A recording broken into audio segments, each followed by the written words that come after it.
Right now on AOPA Live this week, flying the RV-1. An exclusive interview with former FAA Administrator Randy Babbitt. Rare birds fly the coop in some electrifying aircraft.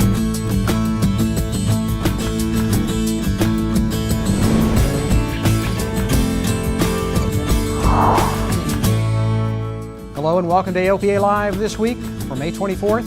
I'm Tom Haynes. 3, 2, 1, 0.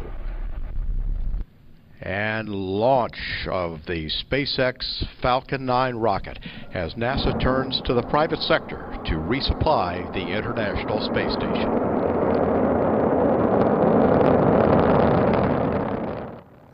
And as you're watching this, and if all is going well, the Dragon capsule should be maneuvering near the International Space Station for docking and delivery of some 1,000 pounds of cargo. SpaceX is the first private cargo rocket to deliver to the space station and an important test for NASA to see if routine space missions can be handed over to private industry. If the entire mission is successful, SpaceX will get $1.6 billion for 12 cargo missions.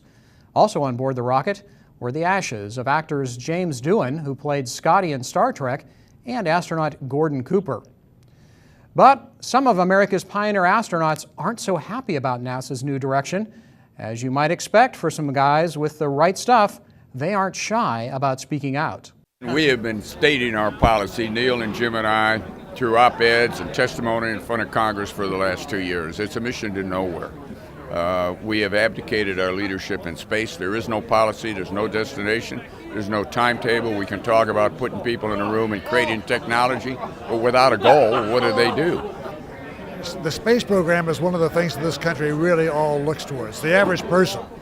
And it represents the country and its leadership and its technology.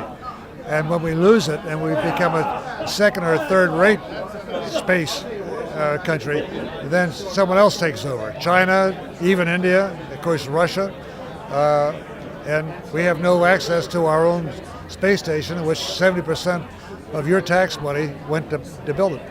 I want to get back into manned space flight. I want this country to be able to launch an American astronaut on American hardware. Both former astronauts are also active GA pilots. Later in the show, we'll talk to them about what they're flying today. I ran into Cernan and Lovell at the 35th anniversary celebration of the Lindbergh Foundation in New York last week. As Foundation Chairman Larry Williams relates, the Foundation works hard to follow the ideals of Charles and Anne Morrow Lindbergh. Well, we've really set out on a mission to carry out this concept of balance.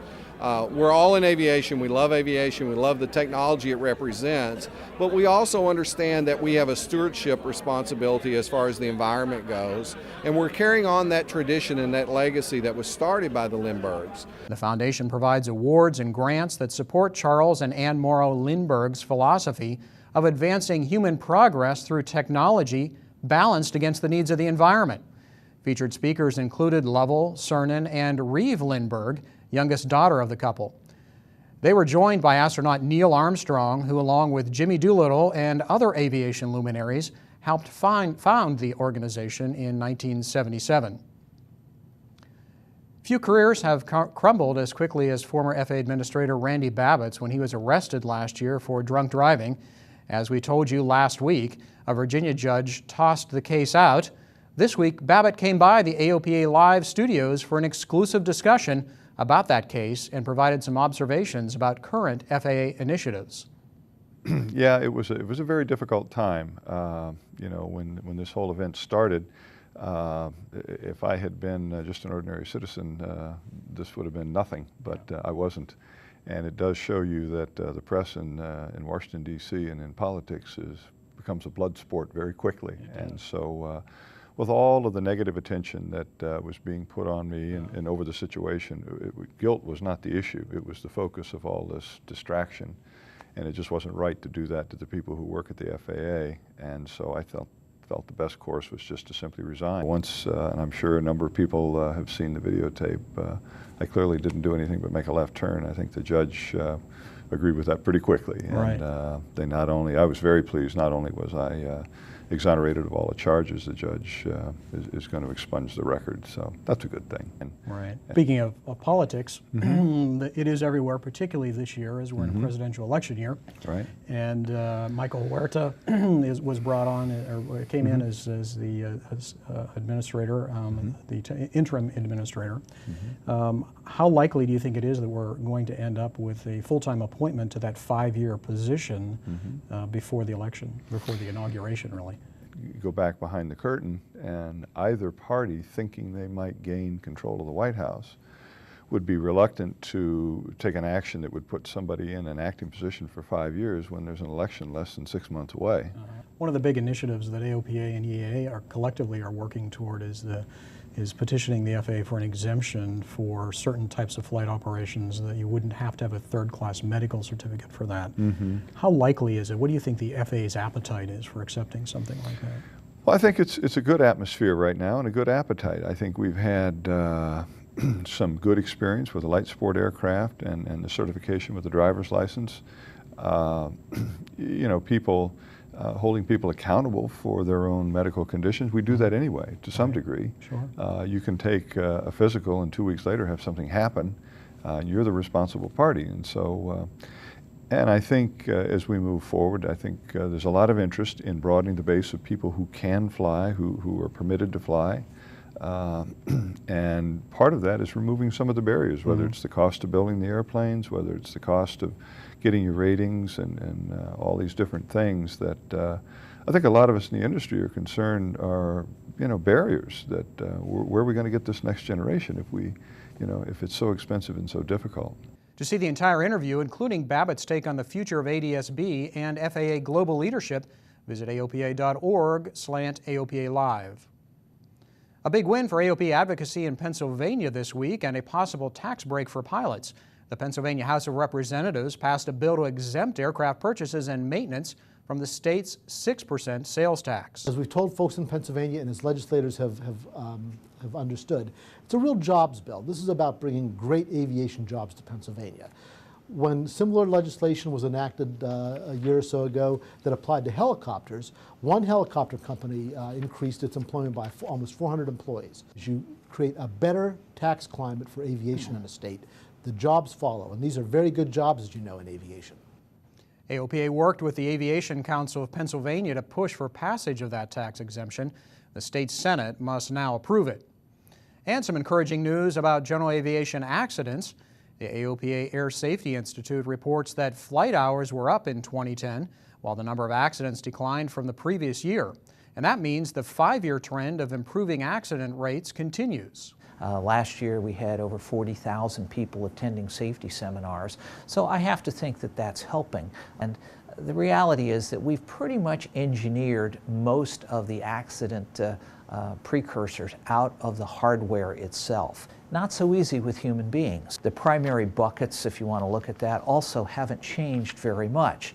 So for example, low-level maneuvering flight, which covers a wide area of things from inadvertent stalls to low-level buzzing and that kind of thing, haven't changed very much. A complete analysis of fixed-wing aircraft accidents in 2010 will be available later this year in the Air Safety Institute's annual null report. The safety record for experimental and amateur-built aircraft is not quite as good, however. The National Transportation Safety Board looked at accidents occurring last year and found that while experimental and amateur-built aircraft represent about 10% of the fleet, they account for 15% of all accidents and 21% of all fatal accidents. On Tuesday, the board approved 16 safety recommendations for experimental and amateur-built aircraft. Analysis found that pilot inexperience and a lack of specific aircraft knowledge was a factor in many loss-of-control crashes. The NTSB noted that structural failure accounted for just one experimental crash last year. Among the many amateur-built designs, the RV series from Vin's Aircraft have a solid reputation for strength and performance, and the prototype for all of them was the RV-1. A group of dedicated volunteers found that original airplane and restored it. It'll be placed in the EAA Museum later this year. AOPA Pilot Senior Editor Dave Hirschman had a chance to fly the RV-1 on a portion of its journey to Oshkosh. Flying this airplane, you just picture the young engineer and airplane designer flying around and being uncomfortable and thinking of 1,000 different ways that he could improve this airplane. It's amazing to think that this humble airplane is the one that launched a revolution in the amateur-built category and in the way we fly in America and around the world. It's a real privilege to get to fly this one-of-a-kind airplane. It's the prototype Vans RV-1. There are over 7,600 Vans aircraft flying today, and this was the first of all of them. It started out as a Stitch Playboy, was modified by its owner, Richard Vance Grunsven, who thought he could improve it, and he did. But by today's standards, it's still extremely primitive. This engine is a 0290.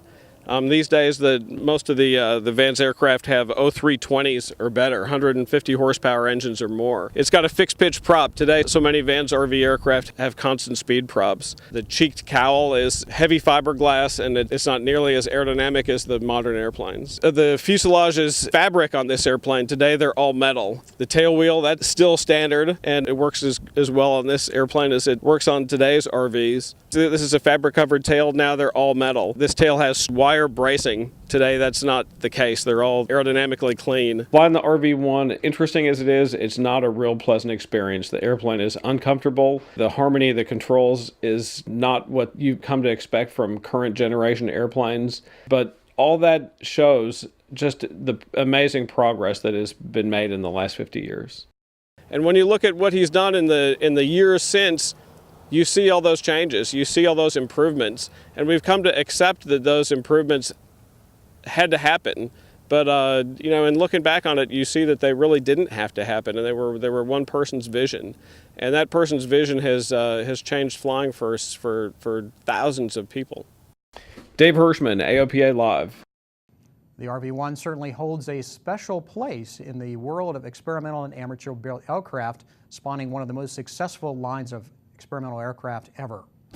Well, coming up, electric airplanes, some rare birds fly the coop, and a bit later, river running in an airplane. AOPA Live This Week continues.